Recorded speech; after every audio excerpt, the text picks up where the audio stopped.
Hi, I'm Wesley Wells, and this is my presentation on violent video games and if they do or do not cause violence. Throughout the world, many believe that violent video games both promote and cause violence. However, recently, I have been doing a fair amount of research and have found multiple articles from separate sources that convey a different opinion. The first of which is an article called Violent Video Games Do Not Encourage Violent Behavior. And the second is called Violent Video Games Do Encourage Violent Behavior. So as you can see, this is a very controversial topic. However, after my research, I have found that violent video games do not propose or promote violence. This is largely due to three reasons.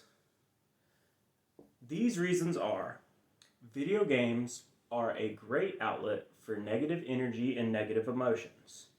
This is largely due to its nature of instant gratification and the ability to do anything you would like. This is also due to its secluded nature, where you can let out your negative emotions without any issues from other people. The second main reason is that video games are a great social outlet. This has been seen recently very well through the time of the quarantine and COVID-19. Many people are using video games as a social outlet to get together with their friends and family and just have a good time. The final reason is the difficulty of testing human subjects. I will go more into depth on all three of these subjects as we get into the presentation. So to recap what I said about video games and being a good outlet. Much like sports, this is a great outlet for negative emotion. The main differences are that video games have a large instant gratification factor, as well as you can do almost anything you would like to do. Most people even believe that there's an association between positive emotions and video games. And some people even see video games as a way to calm down. On top of all this, there are many types of video games, violent and non-violent, but almost all of them are fantasized, allowing the release of anger and negative emotion without causing you or anyone else injury, while also the fantasy element portrays that it is not real. The second reason I stated previously was for social interaction. Video games work well for this.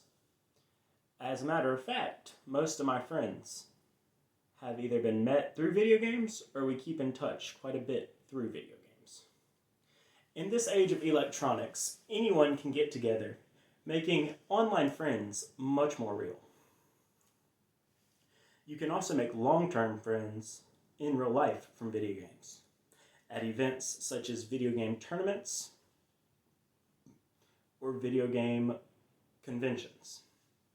On top of all this, you already know you have a shared interest. So overall, making friends on video games can be easier than making friends that you know nothing about. On top of all this, no matter who you are or what you do, the community in video games is one of the most diverse and accepting communities that I know of. Finally, this last reason is a bit different than the other two, but it is due to the fact this last reason is that human testing can most often be very inaccurate. due to the lack of a control group, and with this subject, the inability to test this on any other species. As well as the fact that many people take statistics, especially statistics on video games and violence, out of context very regularly. So, overall, this is still going to be a very debated topic. However, after all of my research, I believe that violent video games do not promote violence. Thank you.